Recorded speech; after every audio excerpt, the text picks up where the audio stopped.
Well, off to Europe, where hundreds of thousands are expected to take part in street protests and strikes across France today as demonstrations continue over Emmanuel Macron's plan to push through an unpopular raise of the pension age. The protest movement against increasing the age from 62 to 64 is the biggest domestic crisis of Mr. Macron's second term, with the strikes today expected to affect refineries, bin collections, rail transport, air travel and schools. Arise chief correspondent John Cookson has this report. What began as a peaceful trade union strike 2 months ago has escalated to this. Parts of central Paris resemble a war zone. These latest images are a stark manifestation of French anger with the Macron administration. Millions of people have been demonstrating largely peacefully and joining strike action since mid-January to vent their opposition to Macron's plans to make most of them work an extra 2 years to age 64. The protests have intensified since the government used special constitutional powers to bypass Parliament on a final vote on the pensions bill almost 2 weeks ago. And now public frustration has evolved into broader anti-Macron sentiment. One union leader is calling for a freeze on the retirement proposals. Il faut mettre, on appelle ça sur pause, il faut mettre en suspens. Laurent Berger of the CFDT union said, "We have to hit the pause button, put the 64-year-old measure on hold for now. We should take a month or a month and a half and ask 1 or 2 or 3 people to mediate and ask all the parties, what do you want to do on the work issue?" At least 13,000 police have been deployed across the country in anticipation of further violence. French intelligence reports that troublemakers are planning to infiltrate demonstrations. At his most recent press conference, President Macron said he wouldn't give in to violence, but he may just have to review that strategy. John Cookson, Arise News. Now, Arise chief correspondent John Cookson joins us now from London for more. Now, let's go straight into it. John, what impact will the protest and strike action have today across France?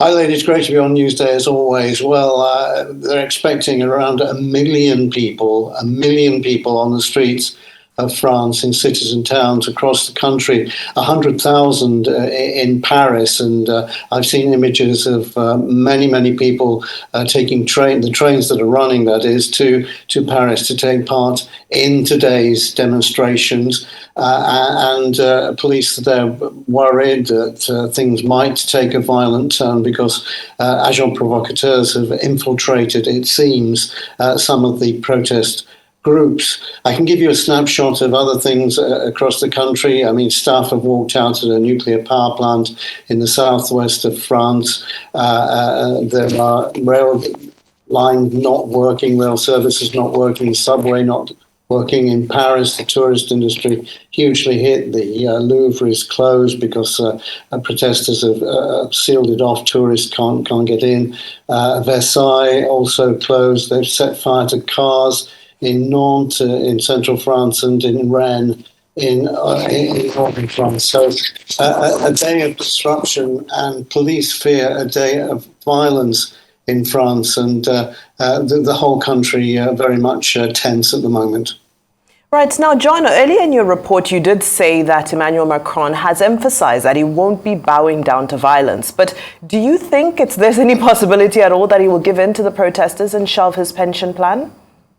Not at the moment. We're not there yet. And the reason why I say that is on previous demonstrations, and most notably the Gilets jaunes protest movement, the so-called Yellow Jackets, which began in 2018 and ran through 2019, the violence on the streets was absolutely intense. I was working for Arise News in Paris at the time, caught up in running battles on the Champs-Élysées in 2019 when thousands of people battled with police and special forces.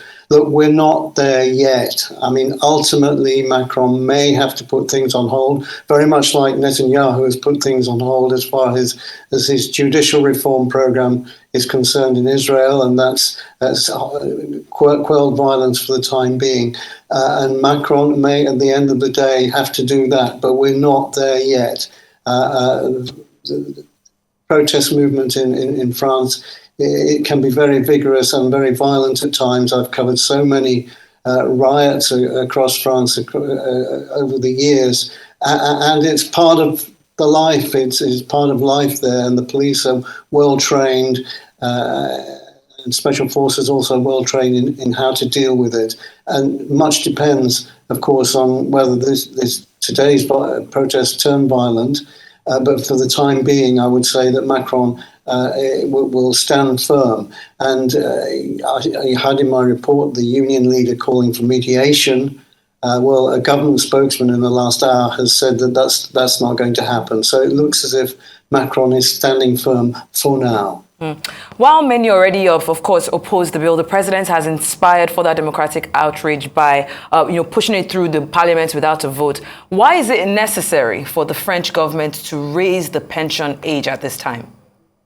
Two reasons. People are living longer. The over 60s are living longer, and this is putting a strain on a lot of Western nations who are suffering from economic problems. Some European nations teetering on the edge of recession, and Macron will say, well, look at other countries. In the UK, retirement age is 66. In Italy, it's 67. In Greece, it's 67.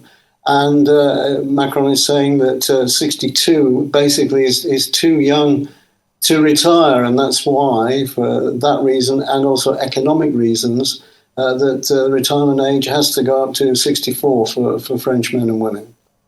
Right. And I mean, understandably, this would stoke up a lot of anger and rage. But can you shed a little bit more light as to how this is being perceived as a discriminatory policy to put in place?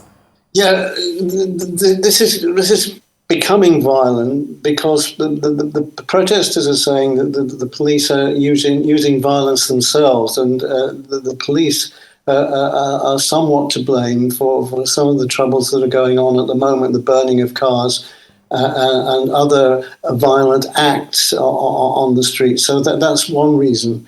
The other reason is that, generally speaking, in France, retirement is a cherished thing. You know, I've lived and worked in France and lived in Lyon for a long time, and people used to talk about their retirement and how much they were looking forward to it. And 62 was an age that people kind of aimed for. It's a shock to French people to say that they can't retire at 62. It has to be 64. So you've got that element to it. And also trade union leaders, excuse me, are saying that if the retirement age rises to 64, then blue-collar workers who tend to start work earlier, say at 18, will have to pay into pension schemes much longer than middle-class rich people. So you have this political element to it. So you have, for those four reasons, I think this protest is different perhaps to some of the rest. All right, Chief Correspondent John Cookson, it's always good to have you on here, even though it's under such unpleasant circumstances.